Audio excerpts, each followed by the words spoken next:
ഞങ്ങളുടെ ഒരു ദിവസത്തെ വളരെ ലളിതമായിട്ടുള്ള ഒരു ഊണിൻ്റെ വിശേഷമാണ്. വളരെ ലളിതമായി എന്ന് പറയുമ്പോൾ വളരെ കുറച്ച് വിഭവങ്ങളും നല്ല ഒന്ന് രണ്ട് വിഭവങ്ങളൊക്കെ ഉണ്ട്. പക്ഷേ തലേ ദിവസത്തെയും അന്നൊക്കെ ഉണ്ടാക്കിയിട്ടുള്ള ഒരു അടിപൊളി ഐറ്റംസ് വെച്ചിട്ടുള്ള ഒരു കുഞ്ഞു ഊണ്, അതിൻ്റെ വിശേഷങ്ങൾ ഇന്ന് കാണിച്ചു തരാം കേട്ടോ.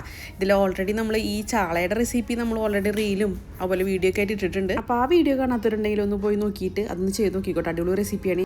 പിന്നെ ഇക്കാണത് ഫ്രോസൺ കൂർക്കയാണ് കേട്ടോ. ഫ്രോസൺ ആയാലും എങ്ങനെയാലും കൂർക്ക എന്ന് പറഞ്ഞാൽ എനിക്കൊരു തരം പ്രാന്താണ്. അത്രയും ഇഷ്ടമാണ് കൂർക്ക. എന്തായാലും ഇത് ലുലുവിൻ്റെ ബ്രാൻഡാണ്. അത് 1/2 കിലോനോളം ഉണ്ട്. കുറച്ച് ഉപ്പും അതുപോലെ തന്നെ മഞ്ഞൾപ്പൊടി, വളരെ കുറച്ച് വെള്ളം ചേർത്തിട്ട് നമുക്ക് ഹൈ ഫ്ലെയിമിൽ ഒറ്റ വിസിൽ വിളിപ്പിക്കാം കേട്ടോ. ആ വിസിലടിച്ച് കഴിഞ്ഞാൽ ആ പ്രഷർ കളയും വേണം, അല്ലെങ്കിൽ വെന്തുടഞ്ഞു പോകും. പെട്ടെന്ന് തന്നെ ഈ കൂർക്ക വെന്ത് കിട്ടാറുണ്ട് ഫ്രോസൺ ആയതുകൊണ്ട്. അപ്പം നേരത്തെ പറഞ്ഞ പോലെ ഈ ഒരു ചാളയുടെ റെസിപ്പി ട്രൈ ചെയ്യാൻ മറക്കണ്ട കേട്ടോ. അടിപൊളി ഐറ്റാണ്. നമ്മുടെ ഇൻസ്റ്റാഗ്രാമിലൊക്കെ വൈറലായിട്ടുള്ള റെസിപ്പിയാണ്. ഇനി നമുക്ക് കടുക് വറുത്ത ചമ്മന്തി ഉണ്ടാക്കാം. നാളികേരം ചെരുകിയത് ഏതാണ്ട് ഒരു അരക്കപ്പോൾ എടുത്തിട്ടുണ്ട്. അതിലേക്ക് കാശ്മീരി ചില്ലി പൗഡർ ചേർത്തിട്ടുണ്ട്. എരിവിനായിട്ടേ കുറച്ച് ചതച്ച മുളകും കൂടി ചേർക്കുന്നുണ്ട്. പിന്നെ പാകത്തിനുള്ള ഉപ്പ്, അതുപോലെ ഒരു 5-6 ചുവന്നുള്ളി.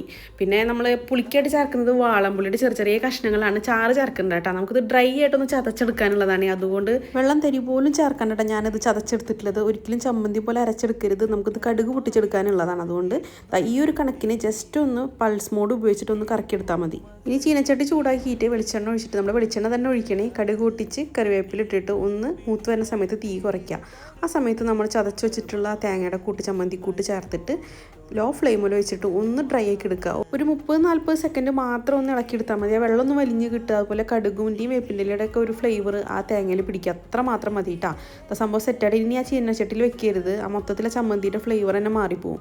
ഞാനിതിങ്ങനെ ഇളക്കിയതിന് ശേഷം അപ്പം തന്നെ വേറെ പാത്രത്തിലേക്ക് മാറ്റി. ഭയങ്കര സ്വാദാട്ടാ. എല്ലാവർക്കും ഇഷ്ടപ്പെടുമെന്നൊന്നും അറിയില്ല. എനിക്ക് ആ കടുക് പൊട്ടിയതിൻ്റെയും കറിവേപ്പിലയുടെ ഒക്കെ മണമുള്ള ചമ്മന്തി ഭയങ്കര ഇഷ്ടമാണ്. അമ്മ ചെറുപ്പത്തിൽ മിക്കപ്പോഴും ചോറ്റുമ്പോൾ അതിൽ സെറ്റാക്കി തന്നെ ഒരു ഐറ്റമാണ് കേട്ടോ. ഇനി അടുത്ത പരിപാടി നമ്മൾ വേവിച്ചിട്ടുള്ള കൂർക്ക താളിച്ചെടുക്കുക എന്നുള്ളതാണ്. നമ്മൾ കടുക് പൊട്ടിക്കുന്നുണ്ട്. ഉപ്പേരി ഉണ്ടാക്കുമ്പോൾ കടുക് പൊട്ടിക്കേണ്ട ആവശ്യമൊന്നുമില്ല. പക്ഷേ എനിക്ക് കടുകിൻ്റെ മണഷ്ടായതുകൊണ്ട് കടുക് പൊട്ടിച്ചു എന്ന് മാത്രം. അത് തീർത്തും ഓരോരുത്തരുടെ ഇഷ്ടം പ്രകാരം മാത്രമാണ് കേട്ടോ.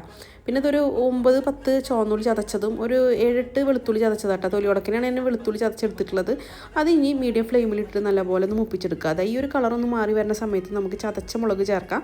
ഞാൻ ഏതാണ്ട് ഒരു 3/4 ടേബിൾ സ്പൂണോളം ചേർത്തിട്ടുണ്ട്. അതൊക്കെ ഓരോരുത്തരുടെ എരിവ് അനുസരിച്ചിട്ട് എങ്ങനെയാണെന്തെങ്കിലും ചേർക്കാം കേട്ടോ. കറിവേപ്പില കൂടിയും ചേർക്കാം. ഈ ഉള്ളി മുളകൊക്കെ നല്ലപോലെ ഒന്ന് മൂക്കണേ. പക്ഷേ കരിയരുത്. അത് കരിഞ്ഞു കഴിഞ്ഞാൽ പിന്നെ ഉപ്പേരി യാതൊരു ടേസ്റ്റും ഉണ്ടാവില്ല. ഇനി നമുക്ക് വേവിച്ച് വെച്ചിട്ടുള്ള കൂർക്ക ചേർക്കട്ടാ. കൂർക്ക ചേർക്കണതിൻ്റെ മുന്നേ മുളകും ഉള്ളിയൊക്കെ നന്നായിട്ട് മൂത്തിട്ടുണ്ടെന്ന് ഉറപ്പ് വരുത്തണേ. നല്ലൊരു മണവും വരും മുളകൊക്കെ മൂത്ത് കഴിഞ്ഞാൽ. പിന്നെ പെട്ടെന്ന് ഈ മുളക് എന്ന് പറഞ്ഞു കൊണ്ട് തന്നെ കഴിഞ്ഞൊരു വീഡിയോയിൽ കുറേ പേര് കമൻറ്റ് ഉണ്ടായിരുന്നത് ഈ മുളക് എന്ന് പറയുന്നത്. നമ്മൾ ഈ മുളക് നെച്ചടി ഭാഷയിൽ പറയാറില്ല. നമ്മളങ്ങനെ തൃശ്ശൂർ ഭാഷ ആയതുകൊണ്ടാവാം ചിലപ്പോൾ മിക്കപ്പോഴും നമ്മുടെ വായിൽ മുളക് എന്നാണ് വരിക.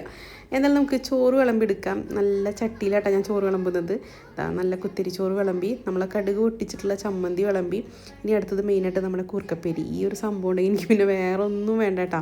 ഈ ഒരു ചമ്മന്തി കൂർക്കപ്പേരി എനിക്ക് ഭയങ്കര ഇഷ്ടമുള്ളൊരു കോമ്പിനേഷനാണ്. പിന്നെ തലേ ദിവസത്തെ സാമ്പാറും ഉണ്ടായിരുന്നു. അതുപോലെ അതിൻ്റെ കൂടെയൊക്കെ തന്നെ സെറ്റാക്കിയിട്ടുള്ള ചാള വറുത്തതും.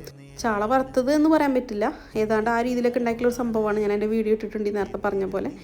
സാമ്പാർ ഇട്ടിട്ട് ഇങ്ങനെ കുഴച്ചെടുത്ത് കുറച്ച് കൂർക്കപ്പേരി വെച്ച്, അതുപോലെ നമ്മളെ കടുക് പൊട്ടിച്ച ചമ്മന്തി, ഒരു കഷ്ണം ചാളയും കൂടി വെച്ചിട്ട് ഒരു പിടിയായിട്ട് പിടിക്കുമ്പോൾ കിട്ടിയൊരു സ്വാദുണ്ടല്ലോ. ഈ വോയിസ് ഓവർ കൊടുക്കുമ്പോൾ പോലും എൻ്റെ വായിൽ നിന്ന് വെള്ളം വരണം. അത്ര ഇഷ്ടപ്പെട്ടിട്ടുണ്ടായിരുന്ന എല്ലാ ഐറ്റംസും. അപ്പോൾ ട്രൈ ചെയ്യാത്തവരുണ്ടെങ്കിൽ ഒന്ന് ട്രൈ ചെയ്ത് നോക്കണേ.